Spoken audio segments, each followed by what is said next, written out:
Hey folks, it's Uncle Jimbo. Kevin and I filmed a Friday Freefly this afternoon, and somehow the very intro got wiped out. So I'm going to replace that bit by letting you know that this is the Friday Freefly. We're coming to you from Wando's at the corner of University and Francis, bottom end of State Street in Madison, where the professional booze weasels come to get lit.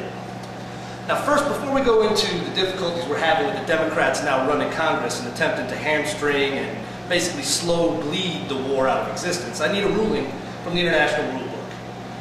There is a Corporal Matt Sanchez, he's a Marine, who recently, this last weekend, got an honor from CPAC, the Conservative Political Action Committee, for his actions at Columbia University. Apparently Columbia, like a lot of universities, was doing some heinous things to the military. He stood up for it, he got an award. Award goes up, the lefties start Googling, and guess what? Corporal Matt Sanchez, former gay porn star. Right on. So the hypocrisy meter is off the chart, the left's losing its mind. Now, whether or not you got an opinion on that, the ruling I need is whether or not making a gay porno makes you gay. Because there's some question among folks as to whether or not that is. There's guys from the 82nd Airborne who also got caught up in a little gay porn scandal who were married with kids. So the question for the International Rule Book is, does making gay porno make you gay? No, it does not. But it might make it a deviant that gets paid for cash, cash for sex. I mean, maybe prostitution is a deviant behavior. Maybe our society says yes. The society directly outside of Las Vegas says no. Amsterdam says no, and a lot of other countries say it's all right. So basically, you're saying it's not a question of sexuality; it's just a question of sex. It's sex and money. I mean, is this the type of behavior that we want our soldiers to be engaged in? Or wanted our soldiers to be engaged in? Now, let's say he engages for cash for his family. Is that okay? I think it might be all right. I got a starving son. Maybe I'll suck a dick for cash. There you have it, folks. The ruling is, from the International Rule Book, that making gay porn doesn't make you gay. It just makes you a sex deviant of some sort. I mean, not that that's a bad thing. Not that that's a bad thing. Okay, no, I'm not. Iraqi soldiers, they have a wife, they have sex with their buddies, and sometimes they go. Now, does that make them gay? No, they're definitely not gay, they're just having a good time. But, if you don't have a said wife, or do not like women, then... Ah, okay. So if you had a boyfriend instead of a wife, you're cheating on with your boyfriend. Which is illegal. Oh, dude, we gotta cut. All right, we're cutting that because we got laws involved. No lawyers. Moving on to John Murtha and the slow bleed. Now that the Democrats control both houses of Congress, they're making a lot of noise and running a lot of initiatives up the flagpole, seeing if anybody salutes. The problem is they keep running up the white flag of surrender as opposed to any kind of decent solution or a chance to win. So we have things like John Murtha suggesting that what he's going to do is actively undermine the president's policies, attempt to put restrictions on any defense appropriations that would effectively limit the president's ability to deploy troops. Such things as requirements to be home for a certain amount of time, requirements for a certain level of vehicle readiness, certain amounts of training. Now that's all well and good, but I'll tell you right now, our troops really need training at home station a lot less than we need them helping to win the battle in Baghdad. So Kev, I'd just like your first opinion as to what the Democrats are doing as far as attempting to slow down or limit the president's ability to prosecute the war. Well, by limiting the amount of cash flow to soldiers, I mean, you're going to limit the amount of money they have, or soldiers have, not soldiers, but units have to effectively fight this battle. And what I've seen within our own society is that we like to fast food everything. Everything's fast food and disposable. On demand. On demand democracy. Put a quarter in, hit the button, E7. We've got, ooh, democracy came out. Look, it's all done, shiny. What a great song. It's Coldplay in the background, isn't it? Yeah. So what Mr. Murtha, I understand that he wants to get votes next time, and he's jumping whatever bandwagon is possible, the easiest for him to do. I mean, if we were kicking ass and the Iraqis were sedated and they were happy to be free and practicing Islam and the Kurds and Shia and Sunni were all hugging and they forgot about past, John Murtha would be like, oh, president's doing such a wonderful job. Let's get him more cash. So now, do you think his motivations are purely political? You don't believe that it's in his heart of hearts he believes the war was wrong and it's lost, and that every life lost going forward is wasted?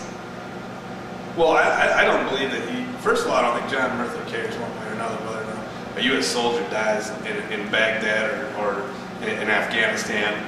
Or anywhere else in the world for that matter. I think John Murtha cares more about what he's doing with making sure he gets, he wants to be on record saying this is the way it's going, election's coming up, this is the way I stood, hey everybody vote for me. I tried to do this. What I did is I tried to slow down the amount of soldiers going in there to subdue our enemy, and therefore, that's his way of backing out of this without actually having, put his nuts on the line. So they want to rack up a loss without having to actually concede that they want a defeat. Yeah, I don't know if they want a defeat, but they want to at least look like a defeat. Well, it's going to count as one. Unless we can walk away saying we won, then Al-Qaeda beat us force on force in Iraq. And to me, that's an unacceptable position. Now, I'll tell you, I think Murtha, as he's really Pelosi's lap attack dog to the extent that a meathead like him could be something like that. But he's her point person as far as trying to push the anti-war agenda in Congress. He floats all the bad ideas first.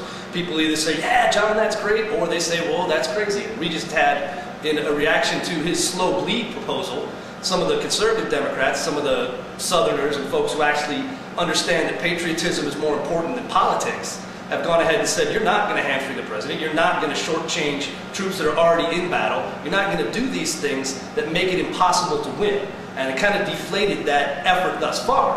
The problem is, he's not going to stop. They have control of Congress, and the screaming left, the Howard Dean wing of the Democrat Party, has lost its ever-loving mind. And they're not going to stop until this war is lost and we can never fight another one. And on that note, I must be right. You got nothing to say. No. I mean, to lose the war, lose the war on the battlefield, no, I don't think that they want that. And I'm not in support of the left at all. And I don't, obviously they're not anti-troops and they're not or they're not pro-Al-Qaeda. Hey, if they win, we get to office for the next millennia. Right. But what I do think is that they play off some of the ignorances or some of the lack of knowledge that the U.S. citizens have on their own history. They don't, he didn't have to say a lot to get people to go, oh, I'm going to jump this way. Well, what we have forgotten is the trials and tribulations and the blood and the death and the life that we've already done to create the nation that we have today. I mean, in today's fast food history lessons in high school, they say, oh, well, there was a French Indian war kind of that was there. And well, we weren't really a country, we were fighting the French or the Indians, or maybe both, or maybe the British, we don't know. Maybe it was the British were the good guys that time, we don't know. Because nobody ever goes in it. Then the Revolutionary War, everybody was for it, although it was an unpopular revolt within the colonies. We didn't know that, did we? Well, we won, so it didn't matter. But then skip forward 1812, oh, there was nothing there. Civil War, bad, slavery, got rid of it. Yeah, man, what if we had today's press during the time of the Civil War? I mean, really, fuck, it's over a year, we better give up. Who's giving up? Which one? The Americans are giving up, which side? Now, I think, honestly, there was an awful lot of negative press during the Civil War, specifically related to the conduct of the war. There always is at that time. But when you look back, when history is taught, it was, yay. Then they had the amendments, and something happened in there somewhere. There was some stuff happening in the West, little Indian uprising. A couple massacres. Massacres. Ooh, bad Germans in World War I, bad Germans again in World War II. Vietnam, oh yay, the left's banner, we're going to get into this Vietnam thing again. And that's what they use today. They go, hey, look back at Vietnam, even though the politics are different, the times are different. I mean, America was in a different place. I mean, I don't believe that there was that one do you remember Vietnamese attacking the United States? No, I'm pretty sure they attacked after we ran and came across in boats because it sucked so bad once we left. But, I mean, they came here to hang out, make some money, and because it's a great country. Now, I do believe something happened on 9/11 that was pretty bad. I believe there was more lives lost there than in Pearl Harbor. Yeah. But Let's glance over that. We should be able to get down. We should be able to get rid of Al Qaeda, root them out. 70 million of them, probably. Maybe a million. Let's say there's a million. Let's say there's 100,000. Let's say there's 100,000 Al Qaeda in the world. Let's say there's 10,000. 10,000 guys willing to strap a bomb, walk into your nearest school where your kids are sitting, and blow it up. Because Allah says 77 goes waiting for you.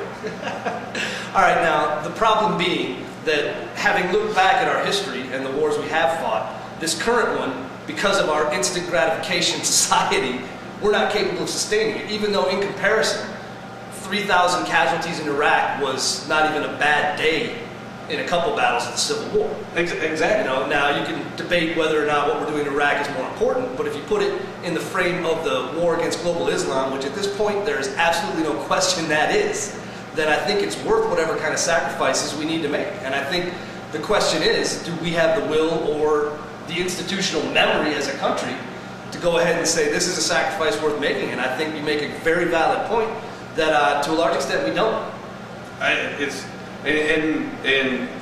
senators and Congress people, they play off of that. They know that, you know, the American populace isn't going to go back and look through their history books and look through all the crap that we went through as a society. They're not going to look at that. What they are going to do is remember the last 30-second soundbite that happened, and you go, oh, bam, that's a new idea. That's awesome.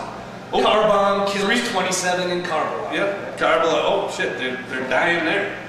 You know, 4 years ago, or oh shit, almost 6 years ago now, is a long time. It's a long time to remember.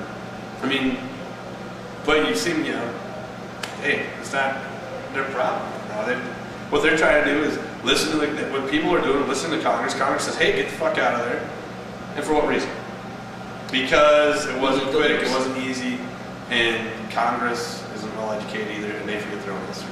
I think at this point the Democrats and a lot of the left really want to make sure that this war and its loss in whatever fashion they can get, make sure that no other imperialist adventures will go on around the world, that we will not intervene militarily anywhere else. And I think that is their policy goal with everything they're doing. And you know, to a sad extent, if they help us lose the tail end of this and we don't prevail, they will have accomplished exactly that. We will not be able to function as an expeditionary military. I disagree.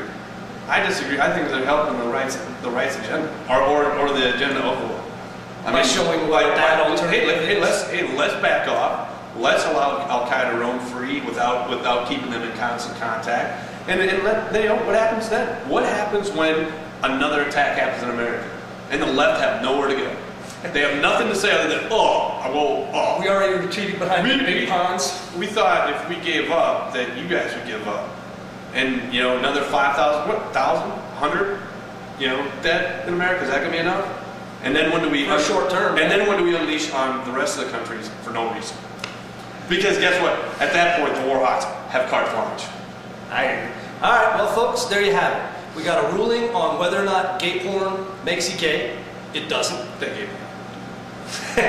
And we also are deeply worried at this point that the American people don't have the attention span or the will to take this battle seriously, this war seriously, and that a loss here could have a tremendous effect on our ability to act as a deterrent to bad actors worldwide. So, in my opinion, we need to contact our Congress critters, let them know that anytime you want to take away our ability to prosecute a war, you've done stepped over a constitutional line.